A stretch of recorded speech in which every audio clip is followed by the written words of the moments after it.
البلوجر سوزي الأردنية أثارت جدل كبير على السوشيال ميديا في الفترة الأخيرة، وده بسبب إن في عدد من المحاميين وجهوا ليها اتهامات وبلاغات بخصوص نشر فيديوهات ليها بتتعارض مع الآداب العامة والقيم الأخلاقية.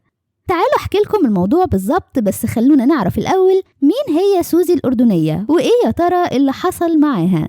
اسمها الحقيقي سوزي أيمن، عايشة في المطرية وعندها 18 سنة، جنسيتها مصرية ودخلت عالم السوشيال ميديا من 2.5 سنين.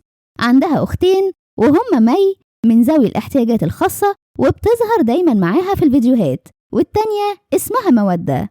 اشتهرت باسم سوزي الأردنية وده بسبب تواجد الكثير من أفراد عائلتها بالأردن. عندها أكتر من 6 مليون متابع على التيك توك و533 ألف على إنستجرام. سوزي الأردنية هي بلوجر ومؤثرة على مواقع التواصل الاجتماعي،